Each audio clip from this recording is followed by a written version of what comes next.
폐기물 처리는 모든 나라의 골칫거리죠.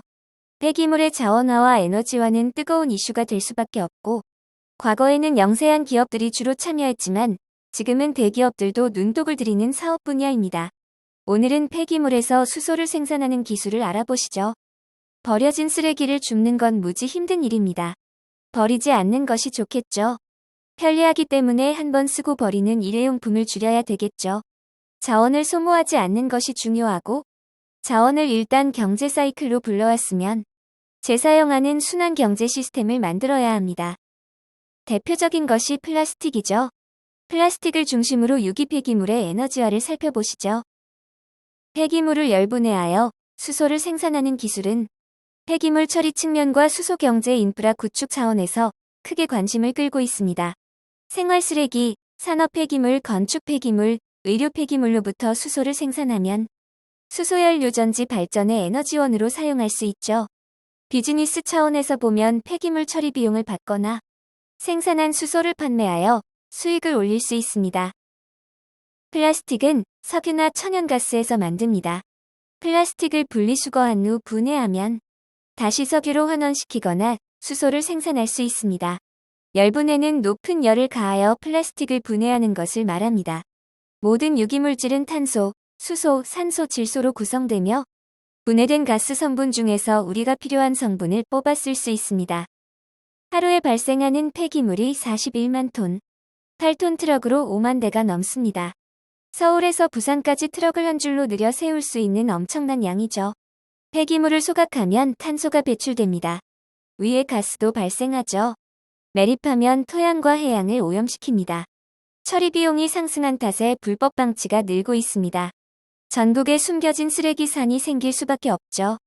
제도 탓도 있지만 분리수거와 재활용 기술이 미비하여 발생한 문제이기도 합니다. 해양 투기는 이미 전면 금지되었고 2026년부터 수도권 매립지의 직매립이 금지됩니다. 국내에서 쓰레기 처리가 어렵게 되자 한때 쓰레기를 해외로 수출했답니다. 매립이나 소각 비용이 비싸서 배로 싣고 나가는 것이 훨씬 더 싸기 때문이죠. 그러나 이제 쓰레기의 제3국 이동은 국제적으로 규제하고 있습니다. 폐기물은 생활 폐기물과 사업장 폐기물로 분류합니다. 가장 처리하기 어려운 것은 생활계 폐기물이 아닌 사업장 폐기물들입니다. 폐기물 배출 현황을 살펴볼까요? 폐기물 발생량이 많고 처리가 어려운 것은 사업장 배출 시설계 폐기물과 건설 폐기물이죠. 증가율만 보더라도 급증하고 있습니다. 처리하기 어렵기 때문에 불법으로 버리는 사례가 많습니다. 건설, 건축 폐기물이 산속 여기저기에 버려진 모습은 상상만 해도 끔찍하죠. 위험한 사업장 폐기물이 내 발 밑에 숨겨져 있다고 상상해 보십시오. 생활 폐기물은 1인 가구 증가 추세와 비례한다는 것도 정책 당국에서는 관심 있게 봐야 할 것 같습니다. 국민 1인당 플라스틱 사용량만 보더라도 작은 나라인 벨기에를 빼면 우리나라가 압도적으로 높죠. 우리나라 산업구조와 소비자들의 플라스틱 과소비 형태를 돌아봐야 합니다. 폐기물을 원천적으로 발생시키지 않는 것이 좋지만 여기서는 다루지 않겠습니다. 폐기물을 자원화, 재활용하는 방법에 대해 알아보죠. 물리적 방법, 여러학적 방법, 생물학적 방법이 있습니다. 물리적 방법은 폐기물로 고형 연료를 만드는 것이죠. 플라스틱 중 열량이 높은 것을 분류하여 발전소 등에서 연료로 사용하고 있죠. 여러학적으로는 태워서 열이나 전기를 생산하거나 열분해하여 디젤류를 만들거나 열로 스팀을 만들어 전기를 생산하죠. 또는 가스화시켜 수소, 디젤, 알코올, 암모니아 같은 화학산업의 원료나 에너지원을 만들기도 합니다. 생물학적으로는 발효열을 활용하거나 열로 전기를 생산하죠. 매립장에서 메탄가스를 수거하여 열을 생산하기도 합니다. 폐기물의 자원화, 에너지화의 첫걸음은 분리배출이죠. 재활용이 가능한 폐기물을 분리하여 배출해야만 재활용 단계에서 비용을 절감할 수 있습니다. 각 가정이나 사업장에서 분리배출이 아니라 마구잡이로 배출하면 재활용 공장에서 다시 분리해야 합니다. 재활용 공장에서 골치 아픈 것은 2차 폐기물 처리 비용이거든요. 본격적으로 열분해 가스화에 대해 알아보죠. 페트병, 플라스틱 생활용품, 타이어, 목재 등 유기물의 주성분은 탄소, 수소, 질소, 산소로 구성되어 있습니다. 폐기물을 가시파이어에 넣고 높은 온도로 가열하면 분자 단위로 분해됩니다. 열분해 가스화라합니다. 낮은 온도로 분해하면 기름이 됩니다. 이때는 열분해 유화라합니다. 기름을 만들어 쓸 수도 있다는 얘기죠. 가스화하면 우리가 에너지로 쓸 수 있는 수소 가스가 생기고 부산물로 이산화탄소와 질소가 발생합니다. 수소는 수소자동차의 연료로 쓰거나 전기를 생산합니다. 열분해와 소각의 차이가 궁금하시죠? 플라스틱을 가열하면서 산소를 충분히 공급하면 연소됩니다. 즉, 플라스틱이 타버리는 것이죠. 완전히 타서 이산화탄소만 발생합니다.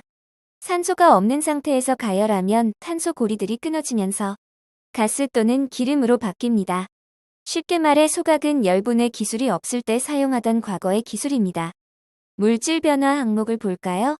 소각하면 녹스, SO2, 다이옥신 같은 유해 물질이 방출되어 2차 오염이 발생합니다. 열분해에서는 H2S가 생기지만 공장에서 제거할 수 있습니다.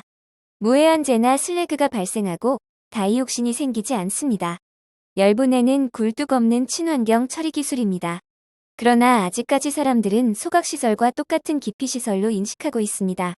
안타까운 일이죠. 미국 시에라 에너지의 열분해 가스화 공정도입니다.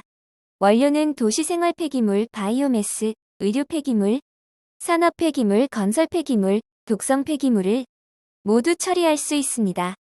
산출물은 디젤유, 전력, 수소, 에탄올, 화학물질, 재생천연가스 등 설비 구성에 따라 다양하게 얻을 수 있습니다. 폐기물은 불활성 폐기물로서 건설 현장 등에 판매할 수 있습니다. 열분해 공정의 장점을 보시죠. 가장 중요한 점은 완벽한 폐기물 처리 능력입니다. 도시생활 폐기물을 넣기 전에 일일이 가려내는 것이 아니라 그냥 전부 넣으면 됩니다. 분리수거를 제대로 하지 않아도 처리할 수 있습니다. 쓰레기 처리 비용을 획기적으로 낮출 수 있으므로 지방자치단체가 좋아할 만하죠.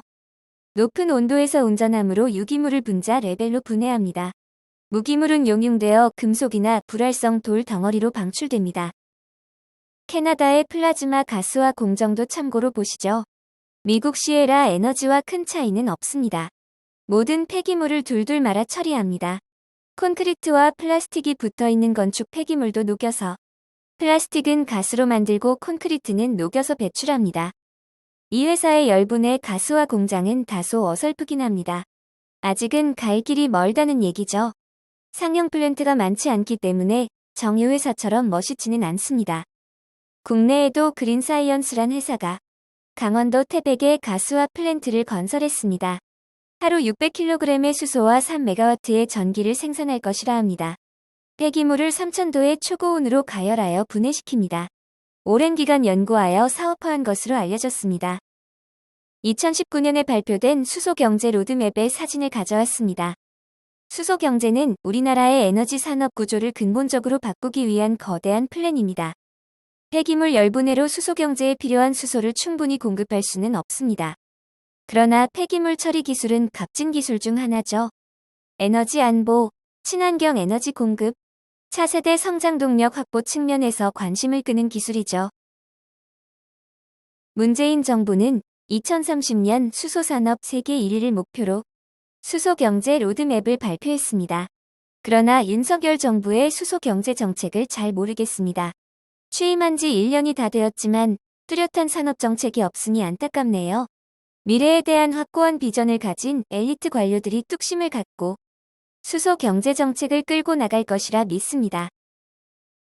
수소에너지 밸류체인을 보면 2030년 이후 수소의 주 공급원은 재생에너지를 이용해 물을 전기분해하여 얻을 수 있는 그린 수소가 될 것입니다. 아직은 재생에너지 공급량도 부족하지만 전기분해 기술이 낮은 수준이라서 경제성이 없습니다. 다시 말해 사업화를 할 정도의 기술 수준에 도달하지 못하고 있다는 것이죠. 수소 기술을 선점하기 위한 선진국들의 경쟁이 치열합니다. 유럽은 2030년까지 수소 산업 규모를 70배 이상 키우기 위해 막대한 기술 개발 자금을 쏟아붓고 있습니다. 미국 역시 수소 인프라 건설에 수천억을 투자하고 있고 산유국 사우디아라비아도 현대자동차와 협력하여 생산 설비를 구축하고 있습니다. 폐기물 에너지화 기술, 폐기물에서 수소를 생산하는 기술은 지구를 살리는 따뜻한 기술입니다. 따뜻한 기술을 꿈꾸는 엔지니어 탄소 중립 NPG가 응원합니다. 감사합니다. 구독과 좋아요 잊지 마세요. 다음 영상에서 뵙겠습니다.